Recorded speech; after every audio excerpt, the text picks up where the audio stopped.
Sejam todos bem-vindos ao canal Palavras do Dia.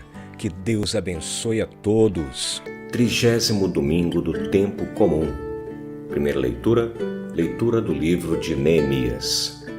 Naqueles dias, o sacerdote Esdras apresentou a lei diante da assembleia de homens, de mulheres e de todos os que eram capazes de compreender.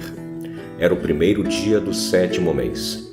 Assim, na praça que fica defronte da Porta das Águas, Esdras fez a leitura do livro, desde o amanhecer até o meio-dia, na presença dos homens, das mulheres e de todos os que eram capazes de compreender. E todo o povo escutava com atenção a leitura do livro da lei. Esdras, o escriba, estava de pé sobre um estrado de madeira, erguido para este fim.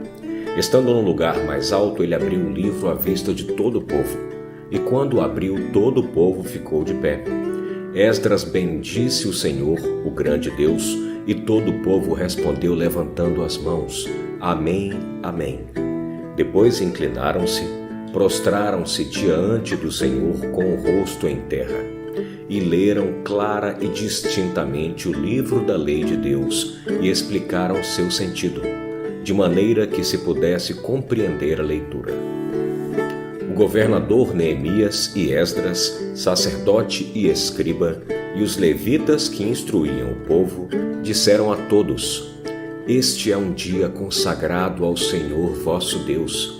Não fiqueis tristes nem choreis, pois todo o povo chorava ao ouvir as palavras da lei. E Neemias disse-lhes: Ide para as vossas casas e comei carnes gordas, tomai bebidas doces e reparti com aqueles que nada prepararam, pois este dia é santo para o nosso Deus. Não fiqueis tristes, porque a alegria do Senhor será a vossa força. Palavra do Senhor, graças a Deus. Segunda leitura, leitura da primeira carta de São Paulo aos Coríntios. Irmãos, como o corpo é um, embora tenha muitos membros, e como todos os membros do corpo, embora sejam muitos, formam um só corpo, assim também acontece com Cristo. De fato, todos nós, judeus ou gregos, escravos ou livres, fomos batizados num único Espírito, para formarmos um único corpo, e todos nós bebemos de um único Espírito. Com efeito, o corpo não é feito de um membro apenas, mas de muitos membros. Se o pé disser, eu não sou mão, portanto não pertenço ao corpo, nem por isso deixe de pertencer ao corpo. E se o ouvido disser, eu não sou olho, portanto não pertenço ao corpo, nem por isso deixa de pertencer ao corpo. Se o corpo todo fosse olho, onde estaria o ouvido? Se o corpo todo fosse ouvido, onde estaria o olfato? De fato, Deus dispôs os membros e cada um deles no corpo como quis. Se houvesse apenas um membro, onde estaria o corpo? Há muitos membros e, no entanto, um só corpo. O olho não pode, pois, dizer à mão, não preciso de ti, e nem a cabeça pode dizer aos pés, não preciso de vós. Antes, pelo contrário, os membros do corpo que parecem ser mais fracos são mais necessários do que se pensa. Também os membros que consideramos menos honrosos, a estes nós cercamos com mais honra. E os que temos por menos decentes, nós os tratamos com mais decência.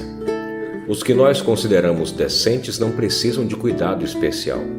Mas Deus, quando formou o corpo, deu maior atenção e cuidado ao que nele é tido como menos honroso, para que não haja divisão no corpo e, assim, os membros zelem igualmente uns pelos outros.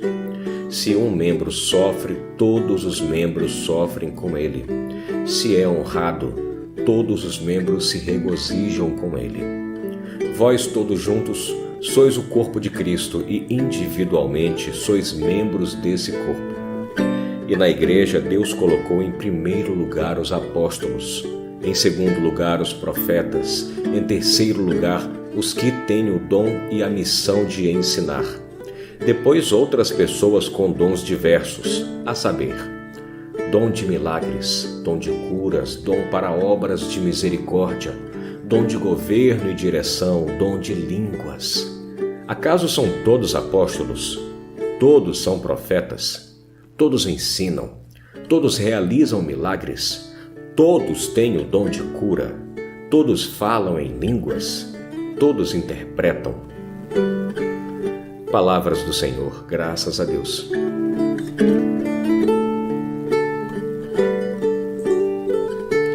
Leitura do Evangelho de Jesus Cristo segundo a catequese de São Lucas, capítulo 1, versículos de 1 a 4 e de 14 a 21. Muitas pessoas já tentaram escrever a história dos acontecimentos que se realizaram entre nós, como nos foram transmitidos por aqueles que, desde o princípio, foram testemunhas oculares e ministros da palavra. Assim sendo, após fazer um estudo cuidadoso de tudo o que aconteceu desde o princípio, também eu decidi escrever de modo ordenado para ti, excelentíssimo Teófilo. Deste modo poderás verificar a solidez dos ensinamentos que recebeste. Naquele tempo, Jesus voltou para a Galiléia com a força do Espírito, e sua fama espalhou-se por toda a redondeza. Ele ensinava nas suas sinagogas e todos o elogiavam. E veio à cidade de Nazaré, onde se tinha criado. Conforme seu costume, entrou na sinagoga no sábado e levantou-se para fazer a leitura. Deram-lhe o livro do profeta Isaías. Abrindo o livro, Jesus achou a passagem em que está escrito: O Espírito do Senhor está sobre mim, porque Ele me consagrou com a unção para anunciar a boa nova aos pobres.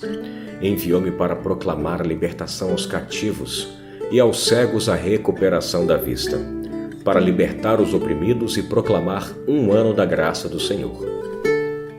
Depois fechou o livro, entregou-o ao ajudante e sentou-se. Todos que estavam na sinagoga tinham os olhos fixos nele. Então começou a dizer-lhes: Hoje se cumpriu esta passagem da Escritura que acabastes de ouvir. Palavra do Senhor, graças a Deus.